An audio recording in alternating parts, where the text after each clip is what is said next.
News time TN நேயர்களுக்கு வணக்கம். இன்று நம்முடன் மூத்த பத்திரிகையாளர் திரு தாமோதரன் பிரகாஷ் அவர்கள் இணைஞ்சிருக்காரு. வணக்கம் சார். வணக்கம் அனிதா டேனியல் மேடம் அவர்களே, வணக்கம் சார். நேற்றைக்கே நம்ம பிரவீன் சக்கரவர்த்தி அவர்கள் வந்து தாவேக்கால போய் விஜய் அவர்களை மீட் பண்ணாரு அப்படின்ற ஒரு விஷயம் பேசியிருந்தோம். இன்றைக்கு தகவல் என்ன வருதுன்னு பார்த்தீங்கன்னா, பிரவீன் சக்கரவர்த்தி அவர்களை காங்கிரஸ்லேருந்து நீக்க போகிறாங்க அப்படின்ற மாதிரியான ஒரு தகவல் வருதே சார், இது எந்த அளவுக்கு உண்மை? இது வந்து சமூக ஊடகங்களில் வருது. ராஜா சண்முக சுந்தரம் அப்படின்றவர் வந்து முதல்ல இந்த தகவலை போட்டார்.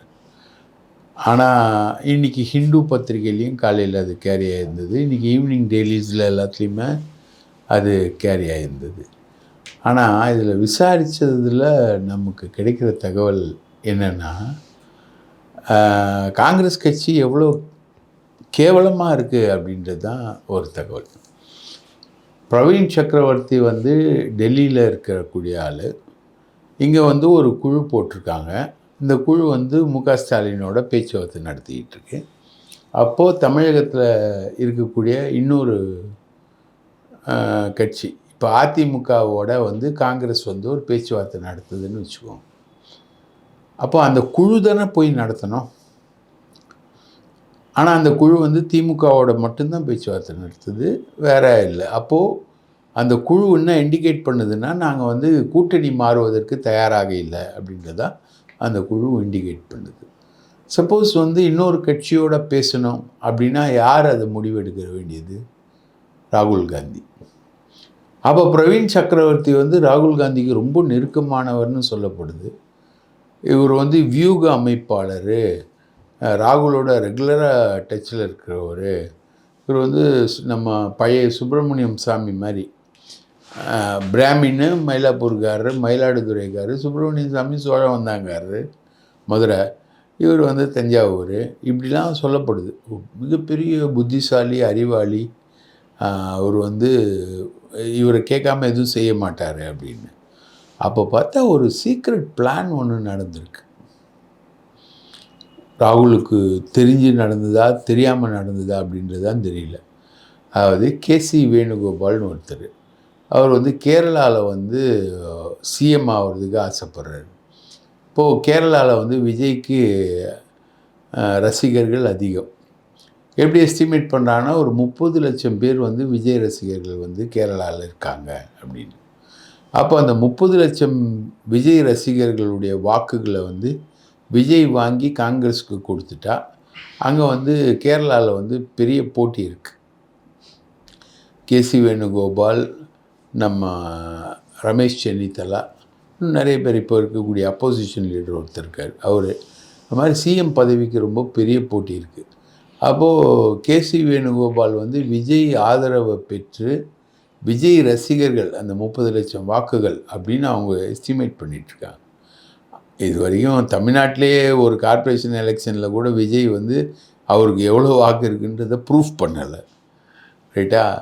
அவர் 129 தொகுதிகளில் அவர் ஜெயிச்சாருன்னு சொல்லுவாங்க, 169 பஞ்சாயத்து வார்டுகளில் ஜெயிச்சார் அப்படின்வாங்க. அதுதான் ஒரு ஹையஸ்ட்டு.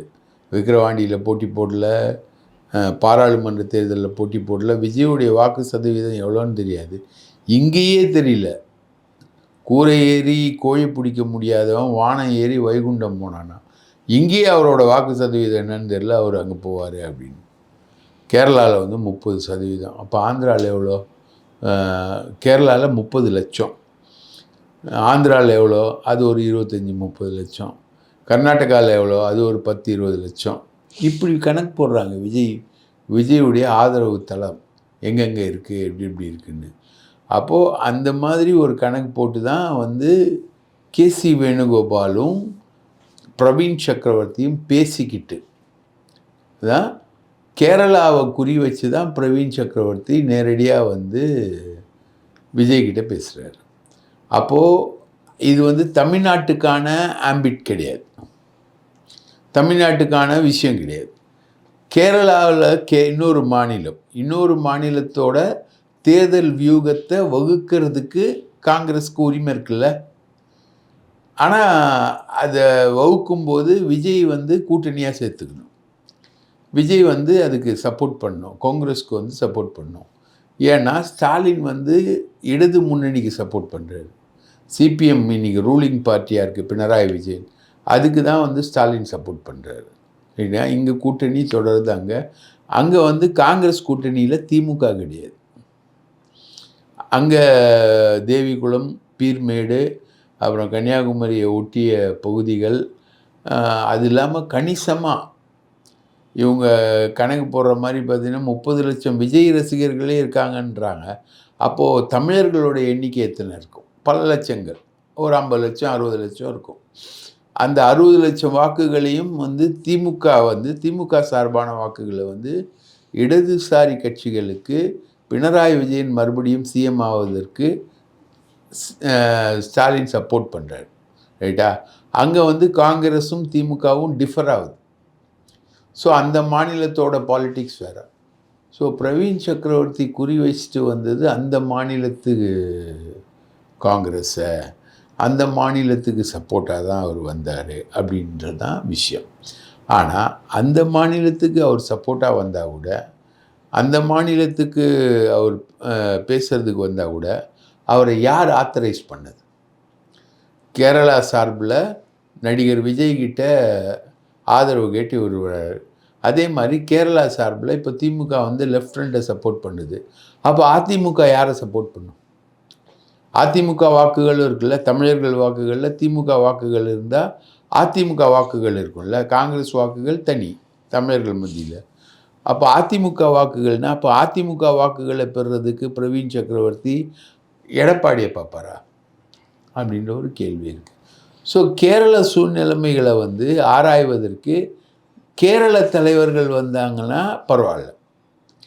இப்போ கேசி வேணுகோபாலே வந்து பேசினார்னா கூட, ராகுல் பர்மிஷனோட விஜய்கிட்ட பேசினார்னா அவர் கேரளா பொசிஷனுக்காக அவர் பேசுகிறாரு அப்படின்னு வரும்.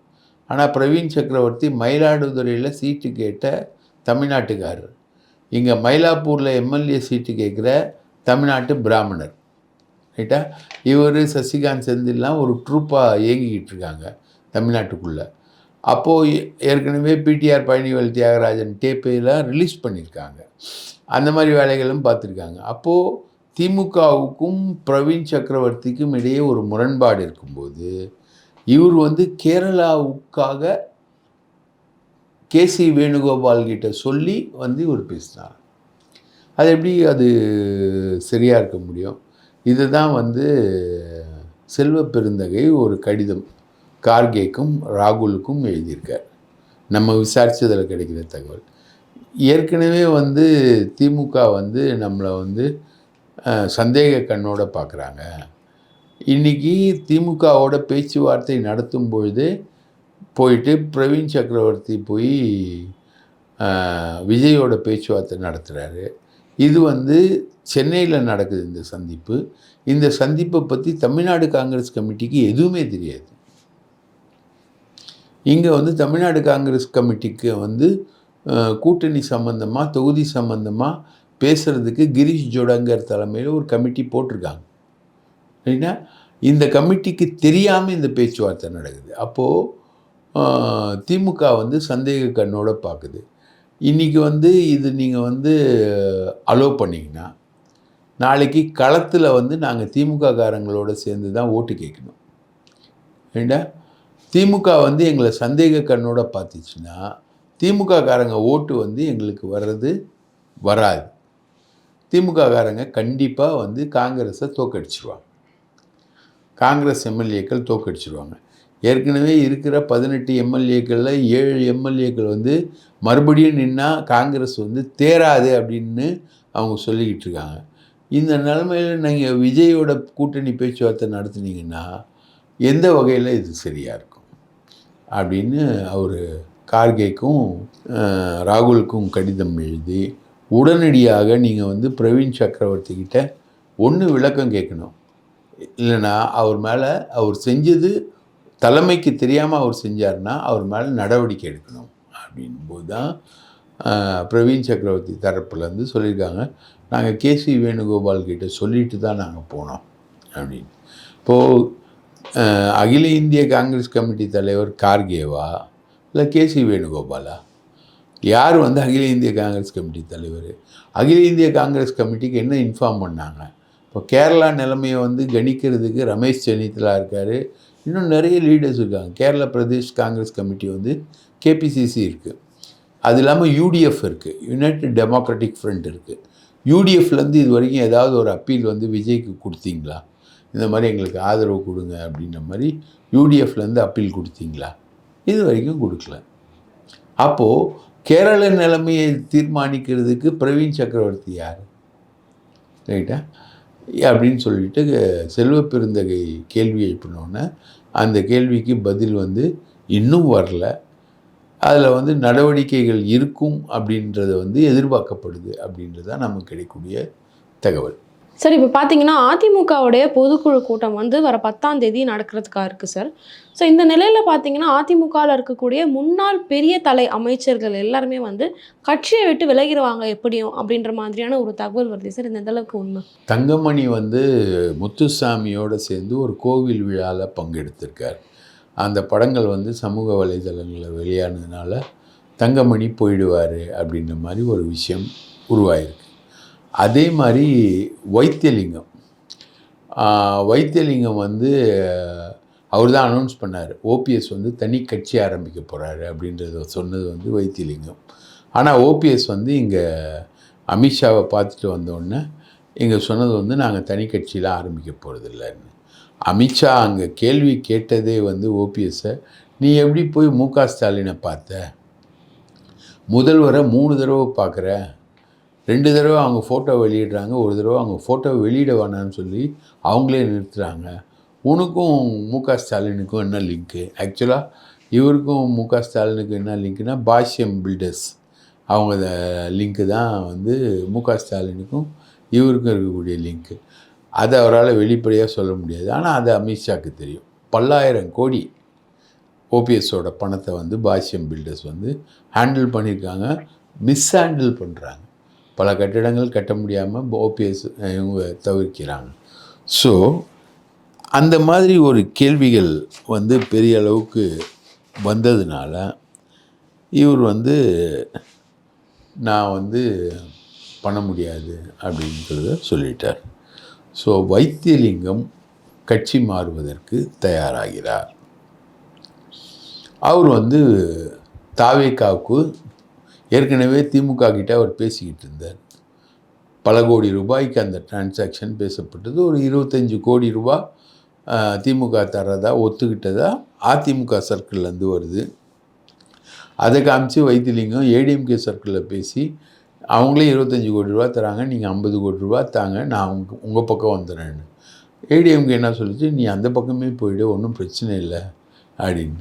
இப்போ வந்து 2 பக்கமும் இல்லாமல் இவர் தாவேகா பக்கம் போகிறார். அதே மாதிரி தங்கமணி வந்து முத்துசாமியோட ஒரு விழாவில் கலந்துக்கிட்டாரு அப்படின்ற ஒரு பிரச்சனை வரும்பொழுது எடப்பாடி கூப்பிட்டு சொல்லிட்டார். அவர் தங்கமணி வந்து சம்மந்தி வகைரா வரும் எடப்பாடிக்கு. எடப்பாடி கூப்பிட்டு சொல்லிட்டார், எப்போ நீ போகிறதுனா போயிடுப்பா, எந்த பிரச்சனையும் கிடையாது, நீ எங்கே போகணுன்னு நினைக்கிறியோ அங்கே போ, நீ தாவேகாவுக்கு போறியா இல்லை திமுகவுக்கு போறியா போ அப்படின்னு அவர் சொல்லிட்டார். இப்போது செங்கோட்டையன் வந்து இவங்க 2 பேரையும் கான்டாக்ட் பண்ணிக்கிட்டு இருக்கார். தங்கமணியையும் வைத்தியலிங்கத்தையும் கான்டாக்ட் பண்ணிவிட்டு அவங்கள வந்து தாவேகாக்குள்ளே கொண்டு வர்றதுக்கான மூவில் அவர் வந்து ஈடுபட்டுக்கிட்டு இருக்கார். ஏடிஎம்கே வந்து வைப்ரண்ட்டாக போகிறாங்க.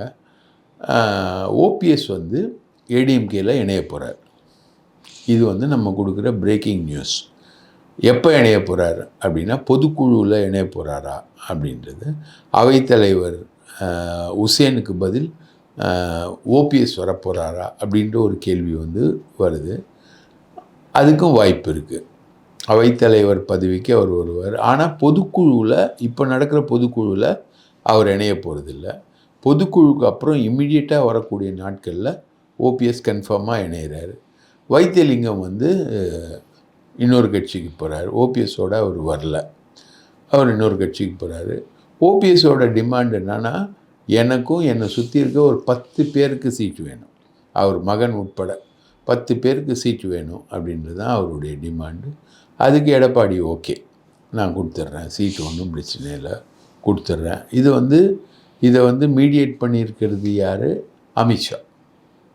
அமித்ஷாவோட மீடியேஷனில் இப்போதைக்கு ஓபிஎஸ்ஸை வந்து ஏடிஎம்கே இன்டேக் பண்ணி அவருக்கு பதவி கொடுக்குது. அதோட அவருக்கு தொடர்புடைய 10 பேருக்கு சீட்டு கொடுக்கறதுக்கு அதிமுக வந்து தயாராகிட்டு இருக்கு. ரைட்டா? அதோட 234 தொகுதிகளுக்கும் வேட்புமனு தாக்கல் செய்து வேட்புமனு வாங்கக்கூடிய படலத்தை வந்து இந்த பொதுக்குழுவில் ஸ்டார்ட் பண்ணுறாங்க. இந்த பொதுக்குழு முடிஞ்ச உடனே வைத்தியலிங்கத்தோட மூமெண்ட்டும் தங்கமணியோடைய மூமெண்ட்டும் தெரிஞ்சிடும். இதுதான் ஏடிஎம்கேல இப்போ நடக்கக்கூடிய செய்திகள். Okay sir. இதே மாதிரி சார் இப்போ ஆளும் கட்சியில் வந்து திமுகவில் வந்து இருக்கிற எல்லாம் பெரிய தலைவர்களுக்கும் வந்து சீட் அலாட்மெண்ட் பண்ணியிருக்காங்க அப்படின்ற ஒரு தகவல் வருதே சார். ஆமாங்க. அதாவது துரைமுருகனுக்கு வந்து சீட் கிடையாது. அவங்க பையனை வந்து மாவட்ட செயலாளர் ஆக்கியிருக்காங்க. அதனால் அவருக்கு சீட் கிடையாது. அதே மாதிரி திண்டுக்கல் பெரியசாமிக்கு சீட்டு கிடையாது. அவருடைய மகனை வந்து அவருக்கு பதிலாக நிற்க வச்சு அவரை வந்து அடுத்த ஆட்சி அமைஞ்சு அவரை மினிஸ்டருக்கு போகிறார், அமைச்சராக்குறாங்க. ஐபி செந்தில்குமார்னு அவங்க பையன் ஐபிக்கு பதிலாக அது கன்ஃபார்ம் ஆகுது. அதே மாதிரி அவர் வந்து கட்சி வேலைகளை பார்க்கணும். ஐபி வயசானதுனால கட்சி வேலைகளை பார்க்கணுன்னு தலைமை வந்து உத்தரவிட்டிருக்கு. அதே மாதிரி கேஎன் நேருவுக்கு இந்த ஒரு முறை தான் அவருக்கு சீட்டு. ஏன்னா அவருடைய மகன் வந்து எம்பி ஆகிருக்கார் பெரம்பலூரில். அவர் வந்து ஃப்யூச்சர் நேருவுக்கு பதில் அவர் தான் ஃப்யூச்சரில் திமுக தலைவராக நேருவோட ரோலை அவர் ப்ளே பண்ணுவார். நேரு வந்து கட்சி நிர்வாகம் இந்த விஷயங்களை வந்து நேரு ப்ளே பண்ணுவார். இதுதான் வந்து திமுகவில் சீட்டு இல்லாதவங்களுடைய லிஸ்ட்டு. ரைட்டுங்களா? இந்த லிஸ்ட்டை வச்சு தான் இவர் நம்ம ஆதவ் அர்ஜுன் ரெட்டி வந்து மினிஸ்டர்கள் வந்து தவேகாக்கு வருவாங்க அப்படின்ற லிஸ்ட்டை வந்து ஓப்பன் பண்ணியிருக்காரு. இப்போ அதிமுகவில் தங்கமணி, வைத்தியலிங்கம். திமுகவில் வந்து பார்த்திங்கன்னா துரைமுருகன், பெரியசாமி இவங்கெல்லாம் வருவாங்க அப்படின்ற மாதிரி 2 அமைச்சர்கள் அப்படின்ற மாதிரி ஒரு லிஸ்ட்டை போட்டிருக்காரு. இதில் வந்து இந்த அமைச்சர்களுக்கு ஏன் சீட்டு இல்லை? அவங்க மகன்களுக்கு சீட்டு கொடுத்ததுனால அவங்களுக்கு சீட்டு கிடையாது. அவங்க கட்சி வேலை பார்க்க போகிறாங்கன்றது தான் திமுகவோட முடிவாக இருக்குது. சார், நேற்றைக்கு பார்த்தீங்கன்னா துப்புரவு பணியாளர்கள் பற்றி நம்ம ஒரு டிஸ்கஷன் ஒன்று பண்ணியிருந்தோம் சார். ஸோ அதை பற்றியான இம்ப்ரூவ்மெண்ட் வந்து எதனா இருக்கா சார்? அதுக்கு வந்து மாநகராட்சி தரப்புலேருந்து விளக்கம் கொடுத்தாங்க, அதிகாரிகள்லாம் பேசினாங்க. அது நம்ம வந்து ஜாயிண்ட் கமிஷனர் ஜெயசீலன் வந்து அந்த துப்புரவு பணியாளர்களுக்கு வந்து மிகவும் தாமதமாக சாப்பாடு கொடுக்குறாரு அப்படின்றத சொல்லியிருந்தோம். அதில் வந்து நிறைய புகார்கள் அந்த சாப்பாடு கொடுக்கறதுல வந்திருக்கு. அதனால் குமரகுருபரன் சொல்லிட்டு சென்னை மாநகராட்சி ஆணையாளரே வந்து நேரடியாக தலையிட்டு அந்த விநியோகத்தை எல்லாத்தையும் சீர் பண்ணியிருக்காங்க. அப்போ என்னன்னா அந்த மாநகராட்சி ஊழியர்கள் என்ன சொல்லியிருக்காங்கன்னா, நாங்கள் காலையில் பல்லு விளக்காமல் வரோம், அதனால் எங்களால் காலை சாப்பாடு நீங்கள் கொடுத்தீங்கன்னா இம்மீடியட்டாக சாப்பிட முடியாது, அதனால் எங்களுக்கு மத்தியான சாப்பாடை மொத்தமாக நல்ல சாப்பாடாக கொடுத்துருங்க அப்படின்னு சொல்லியிருக்காங்க அப்படின்னு அதிகாரிகள் தரப்புலேருந்து விளக்கம் வருது. காலையில் எல்லோரும் பல்லு விளக்காமல் தான் எழுந்திருப்போம். அதுக்கப்புறம் பல்லு விளக்கிட்டு காலையில் டிஃபன் சாப்பிடுவோம் இல்லையா? இது ஒரு டெக்னிக்கல் விளக்கமாக சொல்கிறாங்க. காலையில் எல்லோரும் டிஃபன் சாப்பிடாமல் இருக்க முடியுமா? அதாவது நைட்டு வந்து ஃபாஸ்ட்டு, அந்த ஃபாஸ்ட்டை பிரேக் பண்ணுறது தான் பிரேக்ஃபாஸ்ட்ன்றது வந்து அந்த ஃபாஸ்ட்டை பிரேக் பண்ணுறோம். அப்போ காலையில் அதிகாலை ஏஞ்சி பல்லு கூட விளக்காமல் வேலைக்கு ஓடி வரக்கூடிய அந்த துப்புரவு தொழிலாளர்களுக்கு பிரேக்ஃபாஸ்ட்டு கொடுத்தா என்ன தப்பு? அப்படி தானே சொன்னார் முதல்வர், பிரேக்ஃபாஸ்ட்டு கொடுக்கணுன்னு தானே சொன்னார். அவங்க பல்லு விளக்காமல் வராங்க, பிரேக்ஃபாஸ்ட்டு வேணான்னு அவங்களே சொன்னாங்க, அதனால் நாங்கள் வந்து லஞ்ச் கொடுக்குறோம் அப்படின்ற மாதிரி விளக்கம் சொல்கிறாங்க. அதில் எந்த டிலேவும் இல்லை. இப்போ குமரகுருபரன் சார் தான் வந்து அதை மாநகராட்சி ஆணையாளர் தான் வந்து அதை மெயின்டைன் பண்ணுறாரு அப்படின்னு ஒரு விளக்கம் மாநகராட்சி தரப்புலேருந்து நம்ம செய்திக்கு பிறகு வந்திருக்கு. இது ஒரு நல்ல விளக்கம், ஒரு பாசிட்டிவ் டிஸ்கஷன் தான் அப்படின்ற அடிப்படையில் அதை நம்ம எடுத்துக்கொண்டு போகிறோம். Okay sir. சார் வர திங்கக்கிழமை இல்லைன்னா செவ்வாய்க்கிழமை வந்து திருப்பரங்குன்றத்தை பற்றி வந்து ஒரு கோர்ட்லேருந்து ஒரு ஆர்டர் வரும்னு சொல்லியிருக்கீங்க. அது எந்த மாதிரியான ஒரு ஆர்டர் வரும், அது எதுக்கான அப்டேட்டாக இருக்கும் சார்? திருப்பரங்குன்றத்தில் வந்து திமுக அரசு இவ்வளோ சாலிடாக பிஜேபியை வந்து அலோவ் பண்ணாமல் ஒரு டெசிஷன் எடுக்கும்னு சொல்லிட்டு பிஜேபி எதிர்பார்க்கல. அவங்களுக்கு என்ன பண்ணுறதுன்னு தெரியல. இதில் என்ன பாசிட்டிவ்னா, திருப்பரங்குன்றத்தில் பிஜேபி வந்து மலை மேலே அந்த எல்லைக்கல்லில், அது விளக்கு தூண் கிடையாது, எல்லைக்கல். பிரிட்டிஷ்காரன் நட்டு வச்ச எல்லைக்கல்லில் வந்து விளக்கு ஏற்றணும்னு சொல்லிட்டு அடம் பிடிச்சி அட்டகாசம் பண்ணிக்கிட்டு இருக்காங்க. இதுக்கு மதுரை மக்களோட ஆதரவு சுத்தமாக இல்லை. இவங்க போயிட்டு திருப்பரங்குன்றத்தில் இந்துக்களின் உரிமைகள் மீறப்படுகின்றன, முஸ்லிம்களின் உரிமைகளை திமுக பாதுகாக்கிறது, உடனே கிளர்ந்தெழுங்கள் இந்துக்களே, போராட்டம் நடத்துங்கள் அப்படின்னு இவங்க சொல்கிறாங்க. அங்கே அந்த போராட்டத்துக்கு லோக்கல் மக்கள் யாரும் வரல.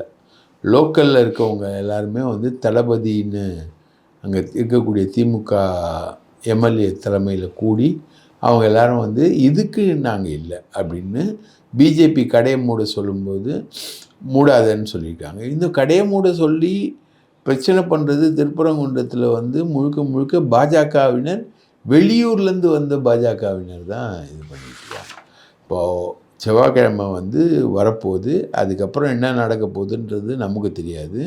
அது சுப்ரீம் கோர்ட் எப்படி டீல் பண்ண போகுதுன்றதை பொறுத்து தான் அது இருக்குது.